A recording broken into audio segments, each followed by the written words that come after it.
아주 간단히 말하면 하나는 내가 낸 돈, 즉 기여금에 기반한 사회보험이고요. 다른 하나는 세금으로 좀 어려우신 노후를 지원하는 공공부조 성격. 이게 확 달라요.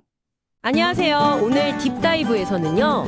많은 분들이 이거 뭐지? 하고 좀 헷갈려 하시는 거 한국의 노후소득 보장제도 바로 노령연금이랑 기초연금 이 두 가지 속으로 한번 깊이 들어가 보겠습니다. 이게 이름이 비슷해서 그런가 되게 비슷해 보이는데 사실 알고 보면 완전히 다른 거잖아요. 네, 맞습니다. 뭐 사과랑 오렌지처럼요. 그렇죠. 여러분이 보내주신 자료들 보니까 딱 이 두 제도가 어떻게 다르고 또 어떻게 얽혀 있는지 그런 걸 분석한 내용이더라고요. 그래서 오늘 저희 미션은 이 좀 복잡해 보이는 시스템의 핵심을 딱 잡아서 이해하고 이 차이가 왜 중요한지 알아보는 겁니다. 준비되셨죠? 네, 그럼요. 특히 이제 한국이 초고령 사회로 막 진입하고 있잖아요. 그래서 이 두 제도의 역할, 또 얘네들끼리 어떻게 작용하는지가 점점 더 중요해지고 있습니다. 아주 간단히 말하면 하나는 내가 낸 돈, 즉 기여금에 기반한 사회보험이고요. 다른 하나는 세금으로 좀 어려우신 노후를 지원하는 공공부조 성격. 이게 확 달라요. 아, 사회보험 대 공공부죠. 그 출발점부터 다르군요. 네, 이 근본적인 차이부터 짚고 넘어가야죠. 좋습니다. 그럼 먼저 노령연금부터 볼까요? 이게 우리가 보통 말하는 국민연금, 그거의 한 종류인 거죠? 맞습니다. 국민연금의 급여 종류 중 하나죠. 최소 10년 이상 보험료를 내야 받을 수 있고 또 내가 낸 돈이랑 가입 기간에 따라서 받는 금액이 달라지는 거. 그러니까 약간 내가 차곡차곡 쌓아올린 내 노후 자금이다. 뭐 이런 느낌인데요. 네, 그 인식이 거의 정확합니다. 핵심은 기여예요. 얼마나 오랫동안 또 얼마나 많이 냈느냐. 이게 중요하죠. 근데 이게 완전히 내가 낸 돈 그대로 100% 돌려받는 적립식은 아니고요. 전체 가입자 평균 소득, 이걸 A값이라고 하는데요. 그리고 내 개인의 평균 소득, B값, 이걸 같이 고려해요. 아, A값, B값. 네. 그래서 소득이 상대적으로 좀 적었던 분들한테는 약간 더 유리하게, 그러니까 소득 재분배 효과도 조금 들어가 있습니다. 그렇군요. 그럼 받는 나이도 정해져 있죠? 네. 그것도 출생 연도에 따라 조금씩 다른데요. 1969년 이후에 태어나신 분들은 만 65세부터 받게 됩니다. 그리고 필요에 따라서는 조금 일찍 받을 수도 있고요. 이걸 조기 노령 연금이라고 하는데 그럼 금액이 좀 깎이죠. 감액되는군요. 네. 반대로 좀 늦춰서 받을 수도 있어요. 연기 연금이라고 그러면 더 많이 받게 되고요. 증액이 되죠. 알겠습니다. 노령연금은 나의 기여가 핵심이다. 자, 그럼 이제 완전히 다른 쪽으로 가볼게요. 기초연금. 네. 기초연금. 이건 말씀하신 대로 공공부조 성격이라고 하셨는데 만 65세 이상 어르신 중에서 소득 하위 70% 이분들한테 세금으로 드리는 거잖아요. 정확합니다. 선별적 복지의 대표적인 예죠. 이건 그러니까 내가 과거에 뭘 얼마나 냈는지는 상관이 없는 거네요. 그렇죠.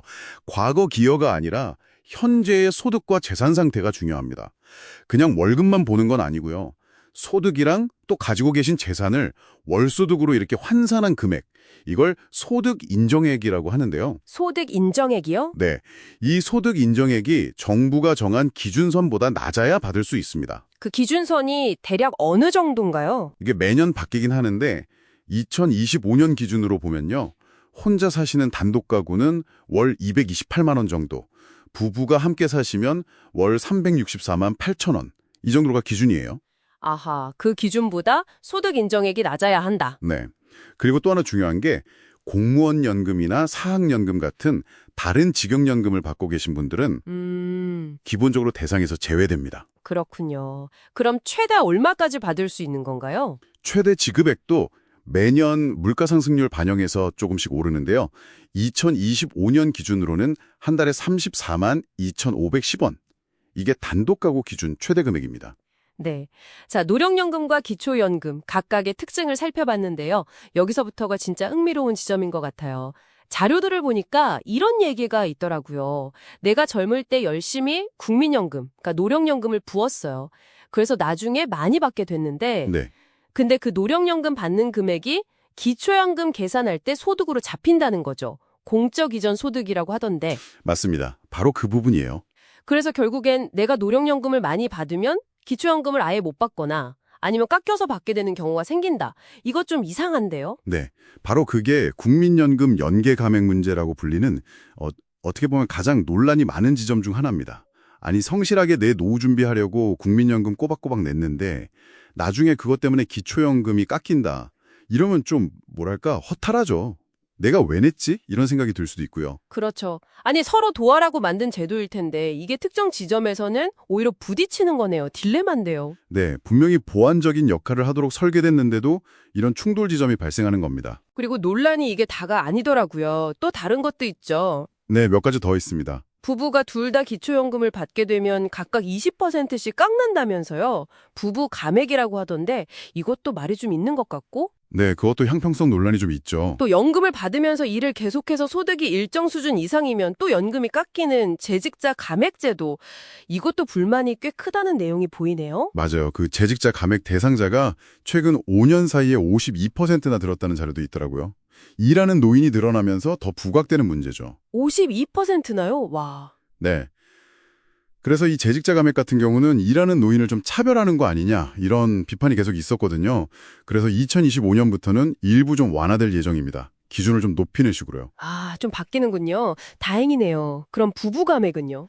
부부 감액 역시 그 형평성 문제 때문에 단계적으로 좀 줄여나가자 이런 방안들이 검토되고는 있습니다. 아직 확정된 건 아니지만요. 결국 이런 제도들이 처음 만들어질 때의 취지랑 실제 현실에서 나타나는 문제들 사이에서 계속 조율해 나가는 과정이라고 보시면 될 것 같아요. 그렇군요. 계속해서 제도를 다듬어가는 거네요.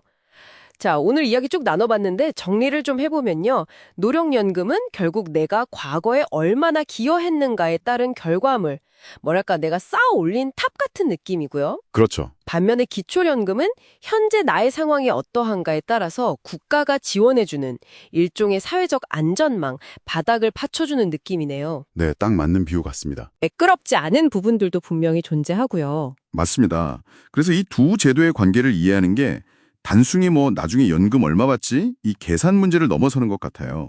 결국 개인이 노후를 어떻게 준비해야 하는지 또 우리 사회 전체는 노년층을 어떻게 부양할 것인지에 대한 좀 더 근본적인 질문하고 연결되는 거죠. 그러네요. 정말 큰 그림의 문제군요.